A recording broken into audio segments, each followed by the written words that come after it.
Bueno, pues buenas tardes a todos. Después de la sesión de postres retomamos las charlas sobre metodología lingüística y nuestro primer conferenciante de la tarde es Julio Santiago, que viene de la Universidad de Granada, del Departamento de Psicología Experimental, como pone ahí en la transparencia.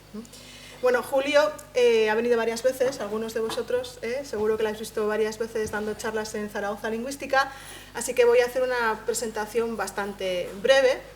Además de profesor del Departamento de Psicología Experimental, también es el director del laboratorio Grounded Cognition, es decir, que trabaja en aspectos relacionados con la cognición, con el lenguaje y si están o no motivados o incardinados o bueno, explicaciones, ¿no? de ese estilo de psicología cognitiva.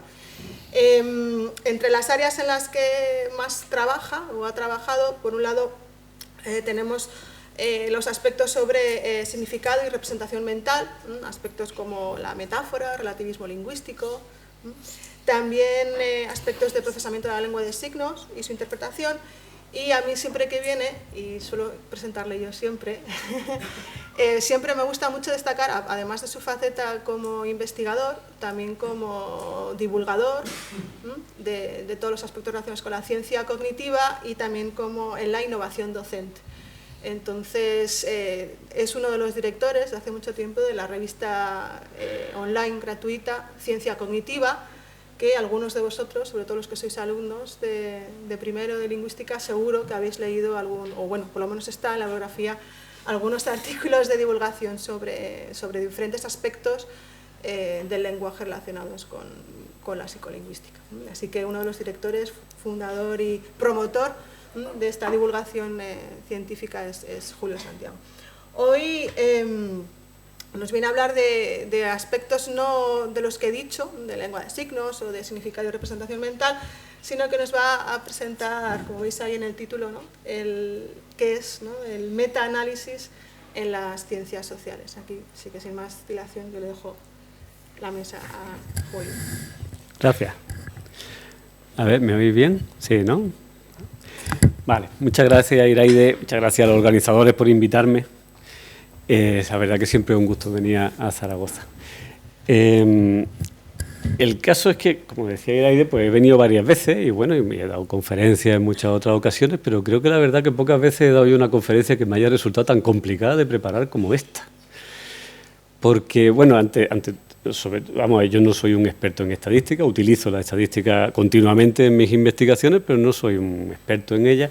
Y sobre todo cuando Iraide me dijo que iba a tener un público tan variado en cuanto a su conocimiento previo sobre cuestiones de estadística, pues claro, era muy complicado conseguir ver cómo contaba uno, cómo llego yo a explicaros qué es un metaanálisis, junto con una variedad de otras cuestiones, sin que os perdáis por el camino, que es lo principal, ¿no? Entonces, bueno, pues mi decisión fue coger y empezar de cero. Cero. Y eso significa que para algunos de vosotros que tenéis un poquito más de conocimiento de estadística y demás, pues por lo menos hasta la mitad de la charla posiblemente no voy a decir nada que no sepáis. Pero de todos modos creo que puede, en fin, que viene bien, de todos modos llevarlo de esa manera y en general creo que al final todos aprenderemos alguna cosita interesante.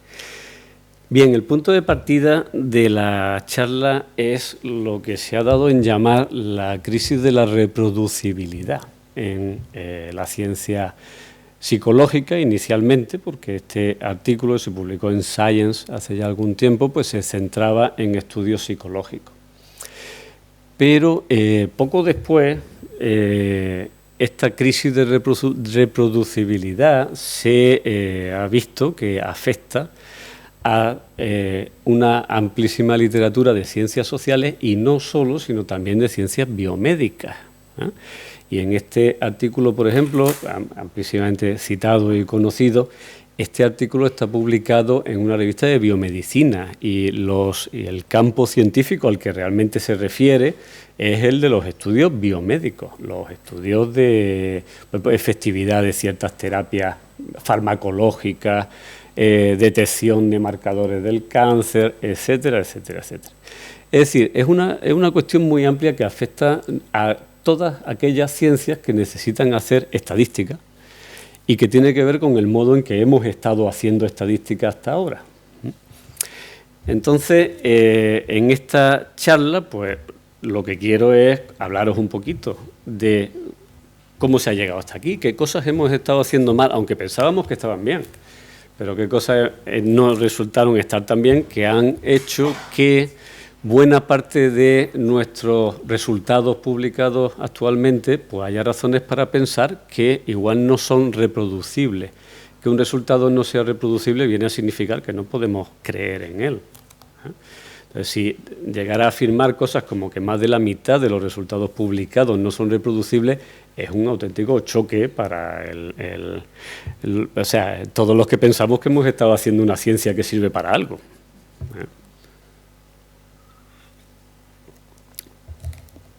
Y luego también me gustaría entrar en qué podemos hacer para que de ahora en adelante pues la cosa vaya mejor, ¿no? Pero, como he dicho, vamos a empezar de 0,0 y la primera cuestión que en realidad quiero tratar es esta. Si de verdad a vosotros, a los lingüistas, os hace falta la estadística para algo o no. Porque en la mayor parte de la investigación lingüística más clásica, el modo de funcionar no ha requerido estadística, para nada. De hecho, la estadística no figura en los planes de estudio de la lingüística en ningún sitio. ¿Cómo era el modo de funcionar? Pues básicamente se seleccionaban oraciones concretas y se planteaban al escrutinio de un hablante nativo, que normalmente era básicamente el que escribía, y sus lectores pues normalmente se daban cuenta de que realmente la intuición que ese hablante estaba intentando poner de manifiesto con esa oración pues era correcta. Entonces, es decir, era un experimento, sí, podemos considerar que era un experimento, pero era un experimento en el cual no hay variabilidad. Cuando Chomsky dijo que ideas verdes incoloras duermen furiosamente, es anómala semánticamente, es decir, no significa nada, pero está bien construida gramaticalmente, el resto de los hablantes del castellano dijimos, es verdad, ¿no? Entonces, cuando no hay variabilidad, no hace falta estadística. La estadística sirve para lidiar con el ruido, para lidiar con la variabilidad, con el hecho de que no todos estemos de acuerdo en algo, de que la observación que hagamos en una cierta medida a veces nos dé un valor y a veces nos da otro valor. Para eso sirve la estadística, ¿no? Entonces, claro, en la medida en que consigáis, los lingüistas, basar toda vuestra evidencia en este tipo de oraciones, pues no hace falta. Pero hay muchas ocasiones en las cuales en fin, pues no se disfruta de este tipo de datos tan absolutamente claros, ¿no? Os voy a poner un ejemplo, un par de ejemplos, ¿no? El otro día en clase cogí y hice este experimento con mis alumnos para con unos datos para traerme aquí y montar un ejemplo sobre el cual ir contando dos cosas en esta charla, ¿no?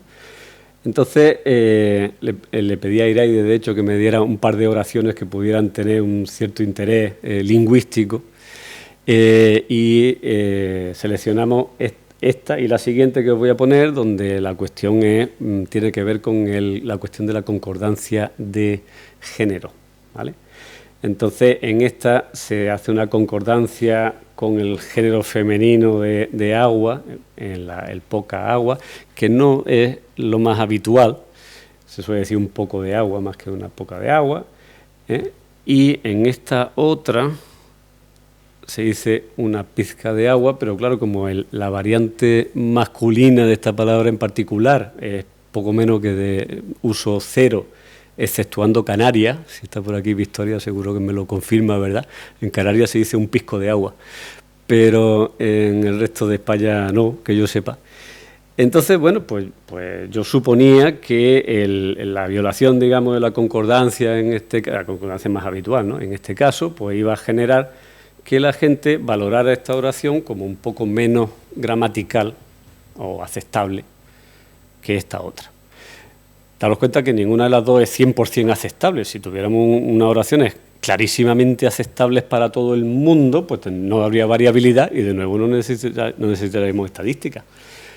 Pero, aún, o sea, siendo ellas de distintos grados de no aceptabilidad, es interesante ver la diferencia entre sus grados de aceptabilidad, ¿no?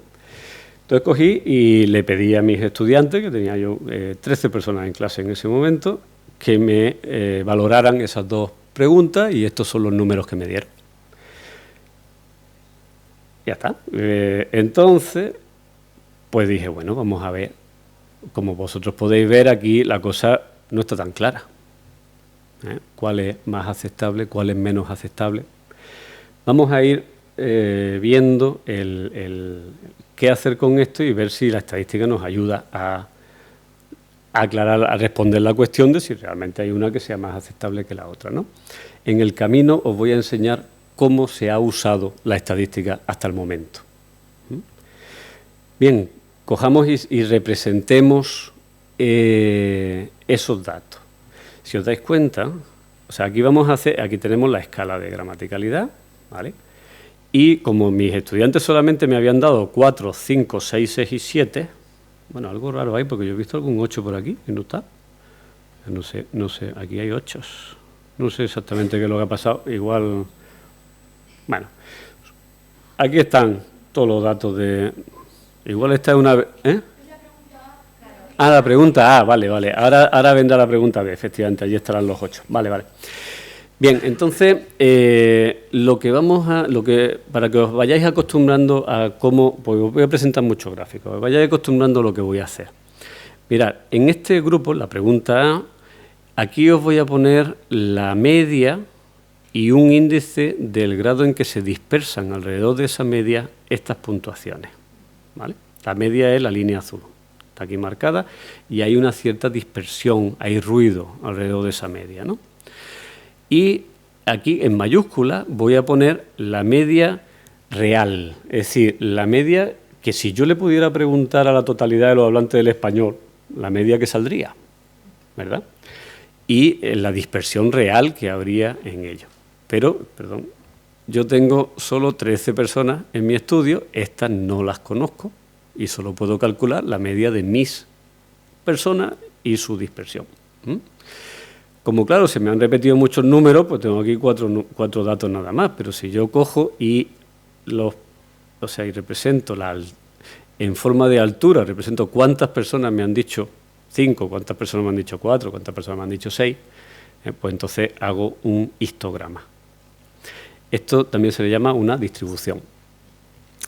Bien, entonces, fijaros, esta es la distribución de respuesta de la pregunta A. Si hago lo mismo con los datos de la pregunta B, pues tengo que esta es la distribución de respuesta. Aquí están los 8 que me estaban faltando. Y si lo vemos las dos cosas juntas, os dais cuenta de que hay mucha superposición entre las dos. Entonces, ¿cómo conseguimos nosotros decidir si esta media, marcada por la raya azul, y esta media, marcada por la raya roja, son diferentes o no son diferentes? Dado el ruido, o sea, si un grupo no se solapara en absoluto con el otro grupo, yo podría afirmar con toda tranquilidad que las dos preguntas son de distinto nivel de aceptabilidad. Pero dado que hay mucho solapamiento, pues ¿cómo podría yo decidir si una pregunta es más aceptable que la otra de verdad? Bien, fijaros, aquí tenemos nuestra media de la pregunta A en azul, nuestra media de la pregunta B. Fijaros que son casi un punto, esta como media han resultado salir casi un punto más aceptable que la otra, ¿vale? El grado de dispersión alrededor de la media, sin entrar a cómo se calcula esto y demás, mientras más alto fuera este número, mayor sería la dispersión, ¿vale? Pues ha resultado ser bastante parecido en los dos grupos, casi una unidad. Un modo de presentar esto de una forma visual un poquito distinta que me interesa enseñaros y que entendáis es mediante lo que se llama la función de densidad, que es esta línea continua que tenéis aquí. La función de densidad viene a ser como suavizar el histograma. Y otro modo que me interesa también, bueno, aquí quito el histograma, ¿vale? Y veis que la función de densidad nos dice más o menos la misma información que antes que el histograma, nos dice pues, ¿Dónde están concentradas? Me dice, la mayor parte de las puntuaciones de la distribución de la pregunta A están concentradas en esta zona central, ¿vale? Y hacia los lados hay menos, ¿no? Y su media está aquí, ¿vale? Estoy parando en todo esto porque necesito establecer un vocabulario gráfico común con vosotros, ¿vale? Para que luego las siguientes gráficas se interpreten más fácilmente. Bien, y otro modo de indicar esta dispersión es mediante un intervalo de confianza. Esto es coger y poner un punto donde está la media y hacer una barrita con dos extremos que me dice en qué rango caen el 95% de mis puntuaciones. Si yo tengo la media, la barrita es chiquita, pues todas están comprimidas alrededor de la media, hay mucha menos dispersión. Si la barrita es grande, pues es que esto es mucho más dispersa. El grado de solapamiento entre las dos barritas me dice hasta qué punto están solapadas esas distribuciones, ¿vale? No volveremos a ver barritas de estas hasta dentro de un rato, pero me interesaba ahora mismo que entendierais bien lo que significa. Bueno, entonces, la gran cuestión, ¿cómo podemos saber si esas dos medias son de verdad diferentes? ¿Cómo podemos saber si una frase es más aceptable gramaticalmente que la otra para los hablantes del español? Bueno, una posibilidad sería preguntárselo a todos los hablantes del español. Si al final sale una media un poquito mayor que la otra, fijaros que aunque haya solapamiento, pero si yo le pregunto a todos los hablantes del español si una media es más alta que la otra, entonces es que de verdad una pregunta es más aceptable que la otra, aunque esté solapado. Gracias a que hoy en día tenemos unos ordenadores muy potentes, yo puedo coger mi ordenador, ponerlo a funcionar ahí hasta que echa humo y decirle que me haga una simulación de lo que sería preguntarle a todos los españoles. A todos no, pero por lo menos a 1 millón de ellos. No, a 10, no, 1 millón. A 1 millón de españoles. Sería bastante aproximado. Lo que saliera ya sería bastante aproximado con la opinión global de ellos. Yo le voy a decir al ordenador que coja y me genere números aleatoriamente con una media, que es la misma que me ha salido en la pregunta A, con el mismo grado de dispersión que me ha salido en la pregunta A, pero que me genere 1 millón de esos números, ¿vale? Y aquí le voy a decir que haga, usando la misma media, la misma dispersión, me genere 1 millón de esos otros números. Estoy como simulando coger y preguntarle a 1 millón de personas, suponiendo que las medias reales son las que yo he obtenido en esas muestras y la dispersión real es la que yo tengo en esas muestras, ¿no?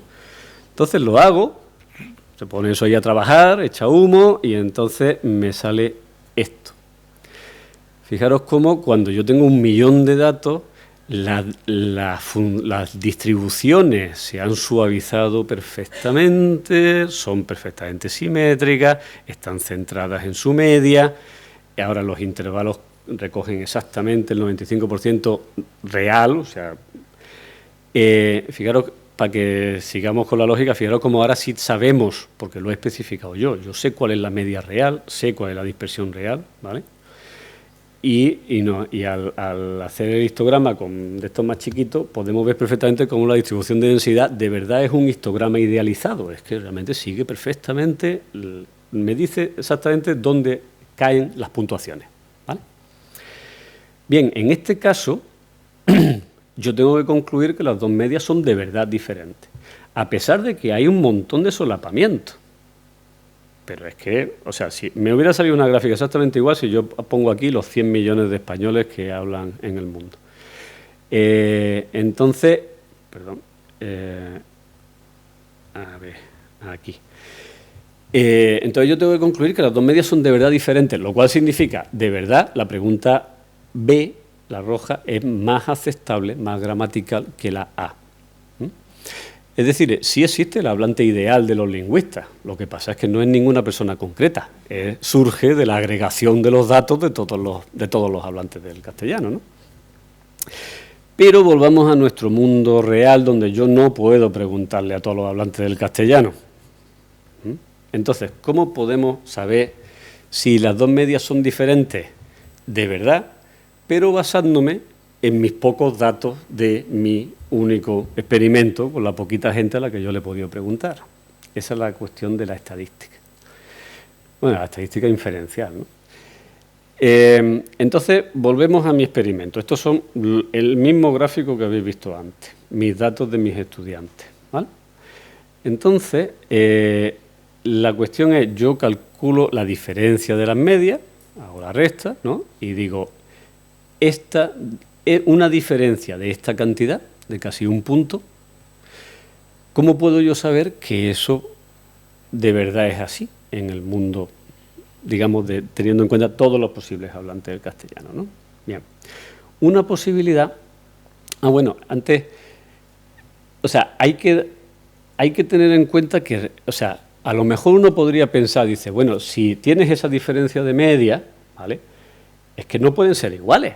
Es decir, ¿de qué manera, por qué puedes tú pensar que en la realidad las dos preguntas van a ser de igual aceptabilidad si te ha salido una diferencia de medias así, ¿no? Entonces yo puedo coger y comprobarlo empíricamente también. Yo puedo decirle al ordenador, dice, ahora lo que vas a hacer es que me vas a sacar medias de... O sea, al azar me vas a muestrear grupos de 13 personas. Pero la media de ese grupo va a ser esta que está justo en medio de las dos, de mis dos preguntas. Y la desviación, la dispersión alrededor, es la misma dispersión que hemos estado encontrando. Entonces, yo sé que estos grupos que me está sacando, estas muestras de 13 personas, en realidad surgen todas de una única media subyacente. Es decir, no hay diferencia entre las dos medias, solo hay una. ¿Me estáis siguiendo? Entonces digo, házmelo 1000 veces, como si yo repitiera mi experimento 1000 veces. Y entonces, a medida que van haciéndose para cada una de estas medias, calcúlame la media de la pregunta B, réstala de la media de la pregunta A, y si supera este valor, párate y enséñame el resultado. Y entonces lo pongo a funcionar y tarda un chispo en pararse y me saca esto. Y fijaros, está muestreado de una distribución subyacente donde la media de verdad de aquí y la media de verdad de aquí es la misma, donde el ruido aquí y el ruido aquí es el mismo, pero su diferencia entre medias es no igual, sino superior a la que hemos encontrado antes. Pero ha venido de una ausencia de diferencias subyacentes. ¿Me estáis siguiendo? Estoy intentando ir despacito para que no se me pierda nadie, pero cuando alguien se me haya perdido, aquí podéis levantar la mano y decir que no lo he pillado, ¿vale? Bien, entonces es posible encontrar, por lo menos algún caso hay en el cual yo pueda preguntarle a 13 personas sobre esas dos preguntas y siendo las dos preguntas igual de aceptables, por puro azar, me van a decir que la A es menos aceptable que la B.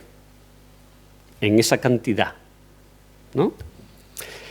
Entonces, bueno, pues una manera de coger y determinar si la diferencia que yo he encontrado es suficientemente grande como para, dado el ruido, ¿vale?, como para afirmar que la diferencia real es diferente de cero, pues una manera sería coger y decir, ¿cuántas veces me salen muestras así?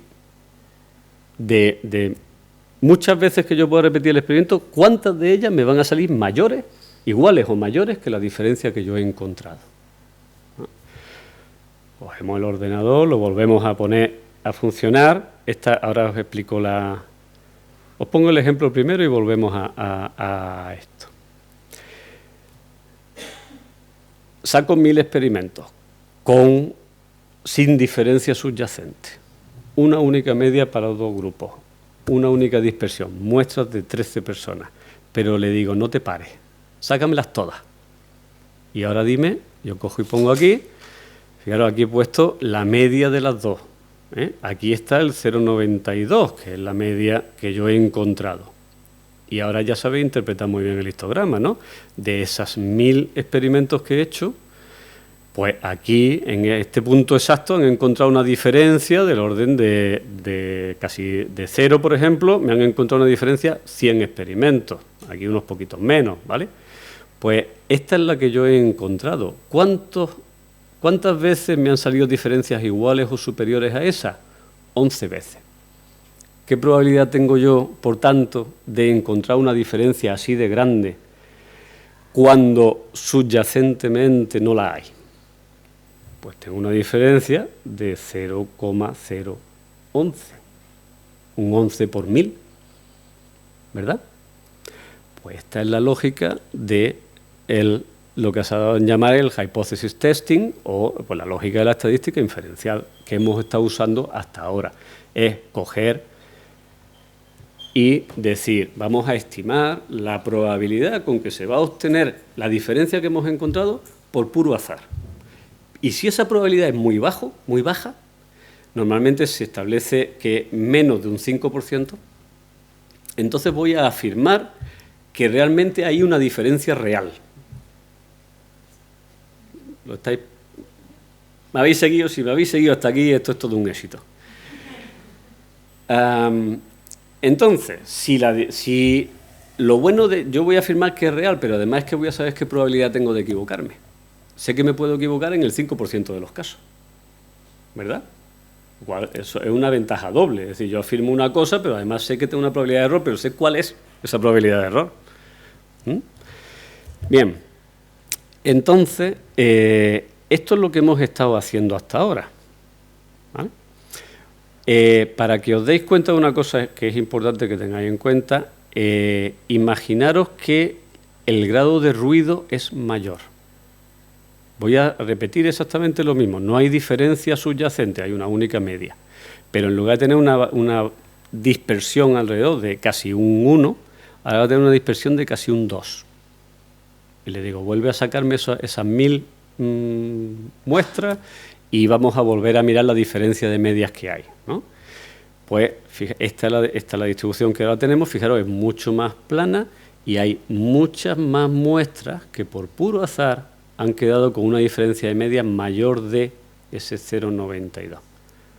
¿Eh?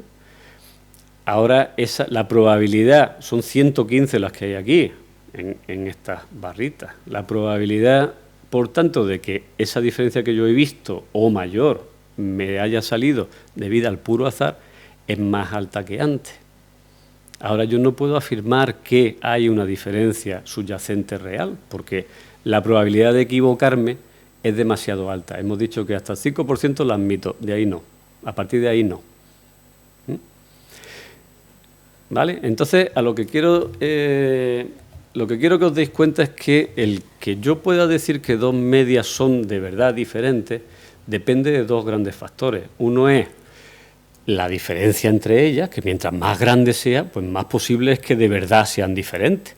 Pero también depende de la cantidad de ruido que tenga. Mientras más ruido haya, más difícil es que yo pueda decir que dos medias son diferentes. ¿Me explico? Mientras la diferencia de medias aumenta, más posible es que sean diferentes, pero mientras el ruido aumenta, más difícil es ver la diferencia. ¿Sí? Bueno, pues esta es la única fórmula que voy a poner en todo el camino. Resulta que venimos haciendo este tipo de estadísticas desde principios del siglo XX.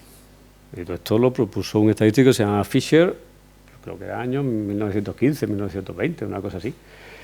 En aquel entonces no había ordenadores, no había manera de coger un ordenador y decirle, hazme 1000 experimentos al azar, de tal, porque no había manera.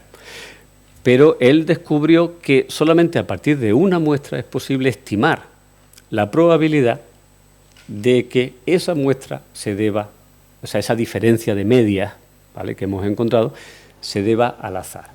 Y para ello dijo, vamos a coger la diferencia de medias, fijaros, MA menos MB, lo mismo que hemos estado mirando, y lo vamos a dividir por el grado de dispersión, que es la S, y teniendo en cuenta el tamaño de la muestra. Vosotros habéis visto que muestras más grandes, como cuando teníamos a todos los hablantes del español, muestras más grandes me dan estimaciones más precisas, ¿verdad? Mientras que muestras más pequeñitas, pues me dan estimaciones más variables. Sí, a partir de una única muestra, teniendo en cuenta estos factores, que es la diferencia de medias que yo he observado, la variabilidad que yo he observado y el tamaño de muestras que yo he utilizado, puedo sacar este número y ese número puedo asociarlo a... Ese número me va a salir con una cierta probabilidad. Entonces, si ese número, y aquí tenemos para el experimento mío de mis estudiantes, si ese número tiene una probabilidad menor de 0,5, yo diré, he encontrado una diferencia significativa. Es decir, tengo una probabilidad de menos de un 5% de equivocarme cuando afirmo que esas dos medias son de verdad distintas. ¿Ah? En el caso, imaginaros en este caso en el cual había más variabilidad, ¿vale? Yo cojo una de esas muestras y la pongo aquí. Y fijaros que en este caso la diferencia que salió por azar es incluso mayor que la que yo había visto antes, que antes era un punto, ahora es 1,35 por ahí. Pero la dispersión es mucho mayor. Pues en este caso, el estadístico T, la fórmula del T, me da una probabilidad de 0,27. Aquí no puedo afirmar que la diferencia es significativa. Bien, como digo, esta es la lógica. Y entonces, ¿qué sucedió? Que los científicos se lanzaron como locos a la caza de la P. O sea, aquí la P se convirtió en el oscuro objeto de deseo de los científicos sociales, biomédicos, en fin, cualquiera que tuviera que lidiar con el ruido. Ante el ruido, ante una diferencia de medias, para poder saber si de verdad estoy viendo algo o es puro ruido, pues necesito una P menor de 0,5. Y claro, esto llevó a esto. El que la encuentra ha descubierto algo. Y descubrir algo se asocia no solo con el gusto de descubrir algo, que es muy importante, sino además con el premio, el reconocimiento que eso conlleva. Eso implica promoción, implica que te den proyectos y financiación, implica renombre, implica muchas cosas. Fijaros que este modo de pensar también significa que si no sale, no sabemos si hay o no hay una diferencia. Es decir, el que no salga la P no significa que podamos decir que no hay una diferencia, simplemente no sabemos. Había mucho ruido y no se ve nada. ¿Ok? Si no se ve nada, no sabemos. El que le sale un experimento con una P no significativa, pues se deprime porque dice, qué trabajazo para nada. Y además, claro, uno enseguida se mete en sacar un par de implicaciones extras que en realidad no se siguen de la lógica, pero todos las hemos hecho y todos las hemos dado por sentadas. La primera es que si te sale una P no de 0,5, sino de 0,000001, dices, este efecto tiene que ser enorme. ¿Vale? Y si el efecto es enorme, si la P es de 0,00, pues más seguro estarás de que si tú repites el efecto, se tiene que volver a encontrar una diferencia significativa. Es decir, tú repites el experimento, con una nueva muestra, y si antes tenía una diferencia de medias tan enorme con respecto al ruido, que la probabilidad de que te saliera por azar era minúscula, pues si yo lo repito me tiene que volver a salir. Tengo que volver a encontrar una diferencia de medias enorme y clarísima con respecto al ruido que haya. Así es como hemos estado funcionando. Entonces, claro, esto también, o sea, esto nos daba la motivación de buscar la P y la idea de que la P sale cuando o bien la diferencia es suficientemente grande o bien el ruido es suficientemente pequeño, motivaba que intentáramos reducir el ruido a posteriori.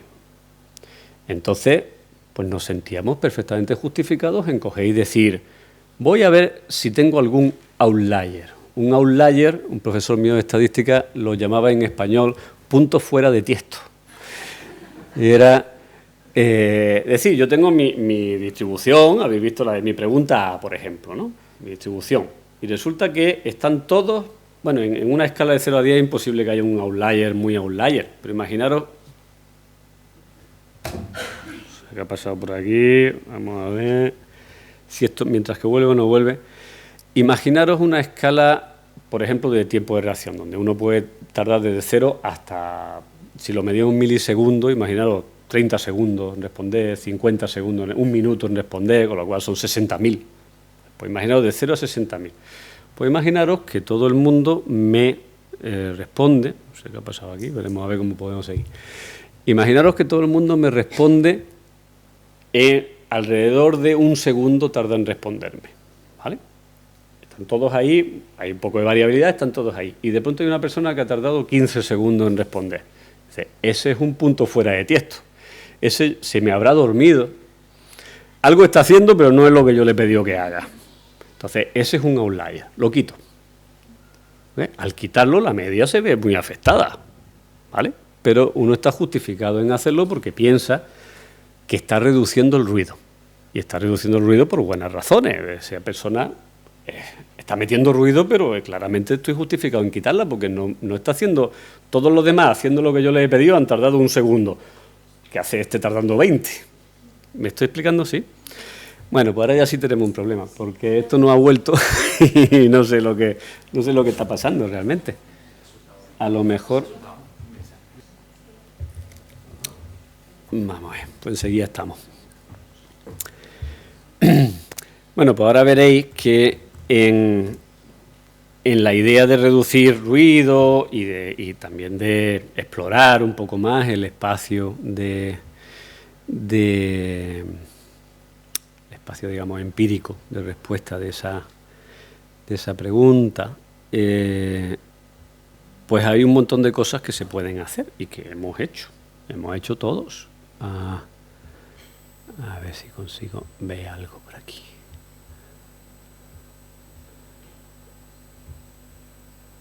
Aquí, vamos llegando aquí. Presentación. Bien. Pero no está. A ver, presentación. ¿Por qué no se pone en...? Ahí sí está. Pues aquí no. Bueno, qué curioso. No, lo veo, pero en un formato diferente. Pero, o sea, aquí como dentro de una ventanita. Pero bueno, igual da. Bueno, entonces, estábamos en... Un poco raro porque... un poco coñazo este sistema porque no me deja a mí pasar diapositivas de un modo más cómodo.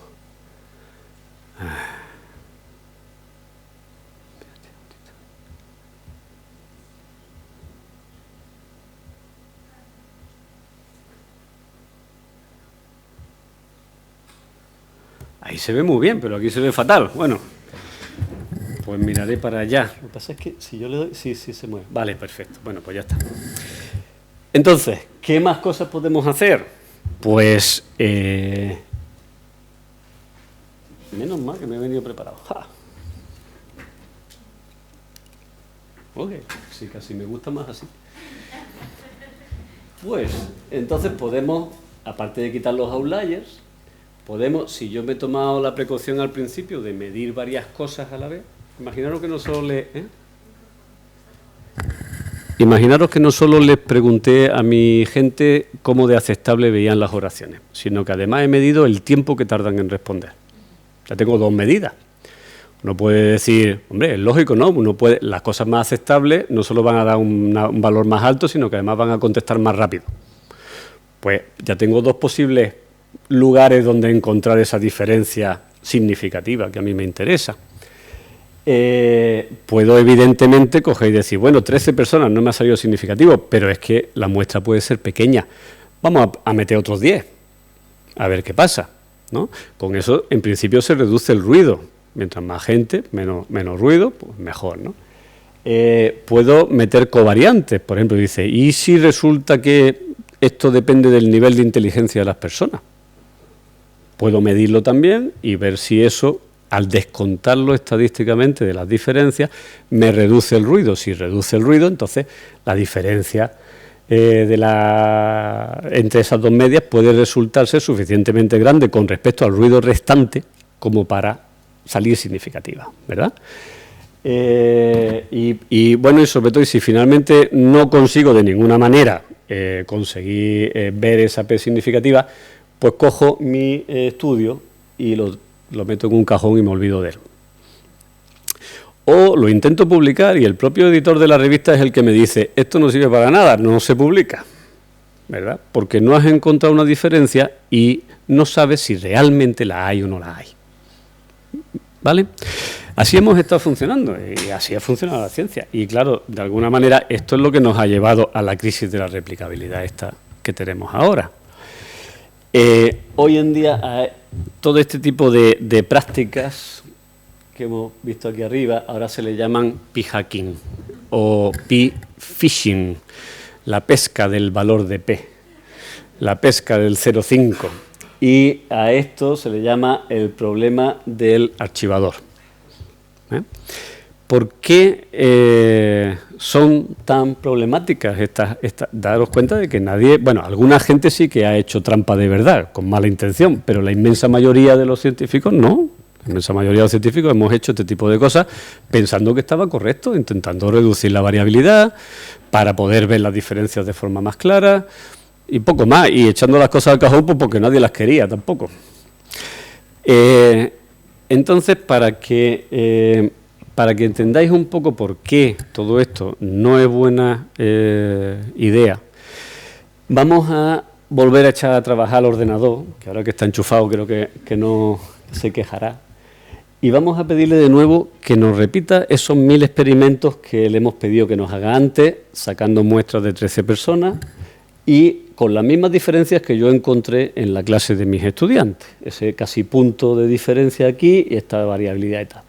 Pero yo lo que voy a mirar en este caso para cada una de esos experimentos, antes fijaros que os enseñé la diferencia de las medias, cómo grande era la diferencia. Pero lo que vamos a mirar es la significatividad de esa diferencia. O sea, para cada uno de esos experimentos se calcula el valor de T, el valor del estadístico ese, y se calcula con qué probabilidad saldría, y entonces vamos a ver cómo está distribuido esos valores de P, ¿vale? Fijaros, aquí, estos son los datos de las características de esa simulación, ¿no? Y aquí tenemos los valores de P que van desde 0 hasta 1, porque esto es una probabilidad, no pueden ir más allá de estos extremos. Y este es el valor de 0,05. Todo lo que cae por debajo de esto son diferencias significativas.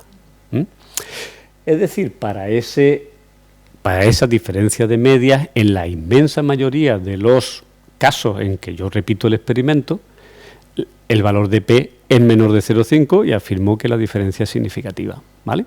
Eso lo vimos antes cuando vimos que de 1000 veces que lo hago, solo 11 experimentos tienen una diferencia de medias más grande, o sea, viniendo de una ausencia de diferencia, tiene una diferencia más grande que la que yo he encontrado. Es lo mismo que hemos visto antes, ¿vale? Pero es muy importante, lo que quiero que os fijéis aquí es que, a pesar de que aquí hay muchas, hay otras por aquí, ¿vale? Y si yo cojo y repito esto, pero ahora sin una diferencia subyacente, aquí todo lo que vamos a encontrar es ruido, ¿eh? Y vuelvo a mirar el valor de P, ahora resulta que se me distribuye de forma uniforme a lo largo de todos los valores. Lo cual significa que a pesar de que la gran mayoría me dan valores no significativos, que es lo correcto, todavía aquí hay unos cuantos que me dan valores significativos. ¿Eh? Lo que se sigue de todo esto es que no podemos interpretar un único estudio, no podemos interpretar una única P. Os lo voy a poner de otra manera. Imaginaros que yo tengo una moneda que está claramente sesgada. La mayor parte de las veces que la tiro sale cara. Y yo lo que quiero es descubrir, yo cojo una moneda, no sé si está sesgada o no, ¿vale? Cojo una y quiero poder afirmar si está sesgada o no. La tiro y me sale cara. ¿Puedo decir si está sesgada o no? Es así de claro, con una vez no podemos, porque te puede salir cualquier valor. Es cierto que el valor de una probabilidad de P de 0,0000 es muy poco probable si la diferencia viene del azar, pero es posible. ¿Estamos? Y hasta ahora, eso es lo que os decía de esas implicaciones que siempre hemos pensado, es decir, si me sale una P muy baja, o sea, muy significativa, esto supone que existe un efecto grande debajo, ¿verdad? Pues no, te puede haber salido por azar. Si tú tienes un 5% al final de que te salgan las cosas por azar, un solo experimento no es interpretable, ¿vale? Entonces, con respecto a lo de meter más medidas también, o sea, cualquier cosa, en general, cualquier cosa que hagáis que implique, para arreglar esas P no significativas, ¿vale? Cualquier cosa que hagáis que implique valorar la P otra vez, está alterando la probabilidad de error que tiene. Si yo tiro un dado una sola vez, la probabilidad de que me salga un 6 es de 1 partido por 6.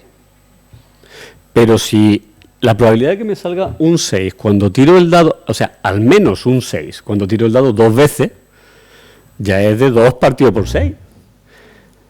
¿Ah? Y si tiro el dado 20 veces, es como que es seguro que alguna vez me va a salir un 6. ¿Ok?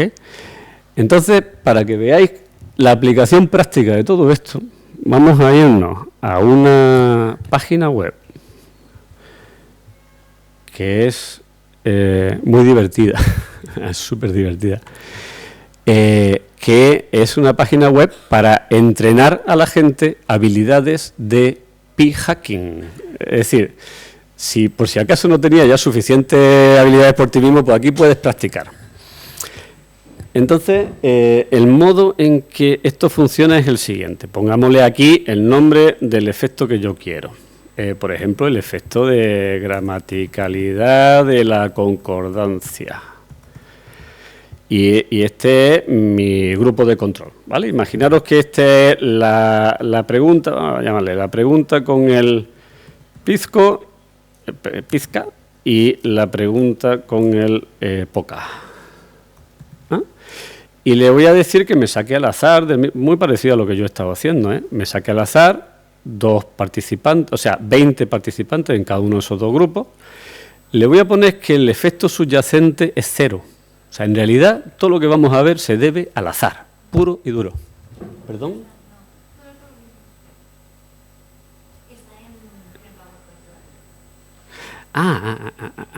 Y si está en el PowerPoint y yo estoy... ¿Cómo puede ser esto? Espérate, igual es que esto me está dividiendo la pantalla en 2. Espérate.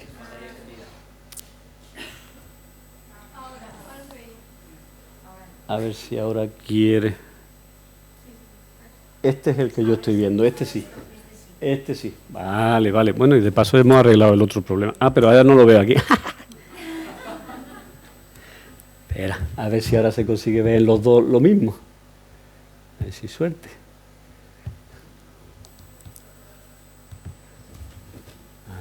A ver qué complicaciones.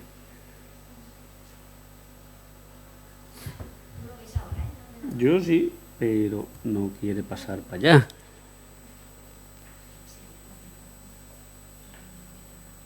Esta debe ser la segunda pantalla, la que no veo yo aquí. Y esta, a ver. Bueno, mira. Ahora lo veo en los dos sitios. Mira, ya está. Vamos a ver. Bueno, a ver si puede ser. Entonces, como digo, aquí pongo el nombre de una de mis preguntas, uno de mis grupos. Aquí pongo el otro. Como digo, le voy a decir que me saque 20 participantes de cada uno con un efecto subyacente de 0. No hay diferencia de verdad. Y mido 4 cosas. Mido la aceptabilidad, mido el tiempo de reacción, mido, yo qué sé, los movimientos oculares y mido la reacción de la piel ante la pregunta, ¿vale? Y entonces le digo, calcúlame el experimento. Y de entrada, fijaros, me salen estas 4, aquí están mis 4 variables, la probabilidad asociada a las diferencias de medias que por puro azar han salido en las 4, ¿vale? Y fijaros que esta es muy prometedora, está cerca de un 5%. Y entonces aquí me dice, ya me selecciona la más prometedora directamente para que yo me vaya a ver los outliers. Y yo digo, uy, este está haciendo algo raro. Este se ha dormido o está haciendo... Vamos a quitarlo. Ya es significativo. Pero lo poco que tardaron en encontrar una P significativa. ¿No? Sabiendo que por dentro no hay diferencia ninguna. Todo se debía al ruido. Todo. ¿No? Pero puedo hacer más cosas. Ahora me voy aquí y voy a la parte más fina todavía. Puedo controlar por estatus socioeconómico. Vamos a ver qué pasa. Bueno, esa sigue siendo significativa. No ha hecho gran cosa. Vamos a controlar por la edad. A ver si los más mayores se portan distintos de los otros. Pues, bueno, mira, me lo ha hecho más significativo todavía. Puede ser interesante. Puedo controlar por género. Hombres, mujeres. Pues, está muy bien, muy significativo, vale. Puedo coger y decir, bueno, si tengo pocos participantes le añado más. Añadir más es arriesgadillo. Solo lo haría si no tuviera una P significativa. Si ya la tengo, no lo haría, porque puede ser que se pierda. Entonces mejor me quedo quieto. Si soy un buen pi hacker, me quedo quietito y no lo hago. Pero si no la tengo significativa y quiero ver si la tengo, pues entonces le añado 10 participantes más y mirad, esta se me ha perdido, pero esta resulta que ahora es prometedora. A lo mejor por aquí es donde encuentro lo que yo quiero. Esto es la labor cotidiana del pi hacker, ¿vale? Esta ha sido la vida de los científicos durante los últimos 100 años. Esto es lo que hemos estado haciendo, pensando que hacíamos lo correcto. ¿Ok? Entonces, a ver si ahora funciona. No, esto está en otra pantalla, es curioso este invento. Vamos a ver. Ahora sí, a ver si ahora me pone, al ponerlo en presentación, me lo pone en esta misma... Ah, sí, bien, hombre. Entonces, ahora hemos llegado al metaanálisis. Nos quedan 5 minutos de charla. Pero por lo menos me da un poco igual. Si por lo menos habéis conseguido entender el por qué lo que hemos estado haciendo hasta ahora no estaba bien, ya hemos conseguido buena parte de lo que se pretendía en esta charla, ¿vale? Entonces, ¿qué nos dice este nuevo modo de pensar la ciencia? La idea clave es que hay que entender que la ciencia es una actividad incremental. Estudios sueltos no nos dicen nada. Hay que hacer series de estudios y hay que cuidar el tema de hacer replicaciones exactas. Porque daros cuenta que si solo hacemos replicaciones, lo que se llaman replicaciones conceptuales, es decir, donde en principio estamos replicando, pero hemos cambiado 20 detalles. Hemos cambiado 20 detalles, es otro experimento distinto. Tú no estás muestreando de los posibles experimentos, repeticiones de tu experimento, no estás cogiendo otra, a ver si te sale lo mismo o no, sino que te has ido a otra distribución diferente. Y estás muestreando de allí tienes las mismas dificultades que aquí. Entonces es muy importante las replicaciones exactas para volver a ver qué es lo que sucede. Y muy importante con todo esto, a la P ya no le vamos a hacer tanto caso. Lo que importa no es la significatividad, es decir, no importa si hay o no hay un efecto, lo que importa es qué tamaño tiene ese efecto, cuál es la diferencia de medias, básicamente. Diferencia de medias con respecto al ruido que haya, pero el tamaño de esa diferencia es lo realmente importante. Entonces, volvemos aquí a los datos de mis estudiantes, son los mismos del principio, ¿vale? Vamos a calcular esa diferencia de medias, la vamos a poner en relación, la vamos a dividir por la cantidad de ruido que hay, que como el ruido se aproxima a 1, pues el valor que nos da se aproxima a 1, vaya, se queda casi igual que estaba. Pero esto ahora se interpreta diferente, esto se interpreta como que la diferencia es del valor de una unidad de ruido. ¿Okay? Al dividir por la cantidad de ruido que hay, pues entonces el tamaño del efecto ahora se pone en términos de unidades de ruido. Y entonces lo que vamos a hacer es representar el tamaño del efecto con respecto a un efecto nulo, que sería 0. Pues a mí me ha salido un efecto de 0,93 o por ahí, que caería aquí. Basado en mi único dato, en el ruido, en la variabilidad que hay en mi único dato, yo calculo, se puede hacer, y no voy a entrar ahora en cómo se hace exactamente, pero es muy fácil, calculo cuál es el nivel de precisión con el cual yo puedo afirmar que ese es el tamaño del efecto. Y básicamente lo que estoy diciendo es que si yo repitiera mi experimento un montón de veces, el 95% de las veces la estimación del tamaño del efecto caería dentro de este intervalo de aquí, ¿vale? Y esto se puede asociar con una P, porque si mi estimación el 95% de las veces es que no sería 0, sino sería diferente de 0, esto le corresponde una P significativa, ¿verdad? Y si la calculo, pues es la que vosotros ya habéis visto antes. Pero en realidad esto no nos importa tanto, lo importante es esto, ¿vale? Y entonces lo que se hace, ¿qué sucede aquí si yo le digo, repíteme el experimento, no 1000 veces, vamos a poner 10 veces, ¿vale? Con las mismas características, las muestras hay una diferencia subyacente, ¿vale? Es la misma que yo he encontrado con mis estudiantes. Pero ahora para ver cada uno de ellos, lo voy a ver el tamaño del efecto que me sale y su intervalo de precisión, digamos, y la P asociada. Y lo represento. Y me sale esto. Este es el que, a ver, ¿dónde he puesto? Alguno de ellos, el que os he representado antes, hace un momento. Pero bueno, o igual no, son 10 repeticiones de lo mismo, con la misma diferencia de media, ¿vale? Bueno, son 10 experimentos. Bueno, pues fijaros cómo de mis 10 experimentos, 4 han salido que por los criterios de la lógica anterior no hubieran sido significativos. Si yo hubiera empezado a investigar mi tesis sobre este efecto e hiciera este experimento, empezaría muy mal. Y si fuera extremadamente tozudo, haría un segundo, y si me sale cambio de tema. ¿Ok? Yo sé que subyacentemente, porque yo he generado estos datos, y yo sé que hay una diferencia de media real debajo, pero me hubiera topado con 2 casos de no encontrarla y hubiera tirado el tema. ¿Qué se hace en un metaanálisis? Pues básicamente cogemos estos datos y calculamos un efecto global. Es que no tiene mucho más. Cojo todos mis experimentos, son los mismos datos de hace un momento. Cojo todos mis experimentos. No me preocupo de si cada uno por separado es significativo o no lo es. Miro el tamaño del efecto que tienen, el grado de precisión que tienen. Que aquí está puesto en plan numérico, y me dicen la media y el tamaño del intervalo. Y aquí lo tenéis en plan gráfico.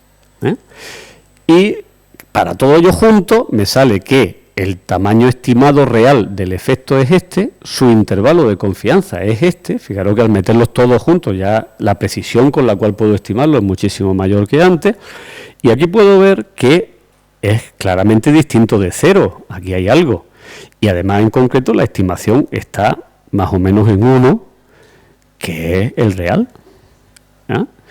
En concreto 0,96, y el real era 0,96, ¿no? O sea, es que lo ha sacado perfecto, vaya. Podría ser que le hicieran falta todavía unos cuantos experimentos más, pero vaya, lo ha clavado. Y bueno, y esa es la idea del asunto. En un metaanálisis normal, lo que pasa es que se meten experimentos muchas veces que tienen tamaños de muestras diferentes. Entonces eso se suele representar con el tamaño del cuadrado. Si un experimento tiene un tamaño de muestra de 100 personas, el cuadrado es más gordo, la precisión es menor, y el análisis le da más peso a la hora de calcular el efecto global, ¿vale? Pero es lo mismo, básicamente es como hacer una especie de media global de todo y usar la variabilidad del conjunto para estimar cuál es el auténtico tamaño del efecto. Si no tuviéramos esta mentalidad incremental, no hubiéramos llegado hasta aquí, porque nos hubiéramos atascado en los primeros 2 o 3 casos en que no sale significativo y no hubiéramos seguido, ¿vale? Y os iba a poner un ejemplo vivido por mí realmente, pero me lo voy a saltar, solamente os voy a llegar hasta aquí. Esto es un efecto que nosotros estudiamos, este es un experimentos que han hecho otra gente publicados, que encontraron el mismo efecto, y mirad que lo encontraban, ¿vale? Y llegó un momento en que nosotros intentamos empezar a repetir nuestro propio efecto. O sea, nosotros habíamos publicado el primer artículo que encontró este efecto. Y otra gente después, publica después y lo vuelve a encontrar. Y lo intentamos repetir nosotros y no sale. Ya dicen, ¿qué pasa? No existe. Bueno, hicimos este metaanálisis que nos dijo al final que sí que existe, solo que es un efecto pequeñito. ¿Vale? Bien, última diapositiva. Además del metaanálisis, además de tomar esta mentalidad incremental, lo que hay que hacer es otro montón de cosas, y entre ellas, sobre todo, tenemos que atarnos las manos y obligarnos a no caer en ninguna de las tentaciones del p-hacking. Para eso lo que se hace es preregistrar, es decir, antes de coger ningún dato, yo escribo cuántos datos voy a coger, cómo los voy a analizar, todo. ¿Qué medidas voy a tomar? ¿Cuáles son las que me importan? ¿Cuáles no me importan? Lo que voy a hacer con ellas. Todo lo escribo, lo pongo en una página web y le digo, regístralo. Y lo que hace la página web es fijarlo de modo que nadie pueda cambiar lo que ahí se ha escrito y ponerle una fecha.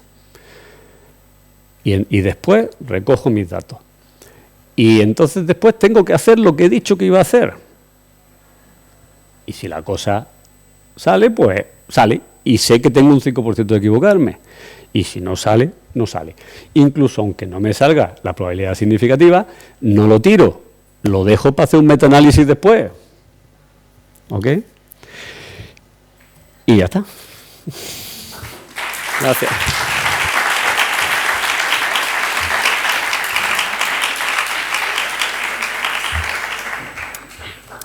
Pues no quedan tiempo para preguntas, así que...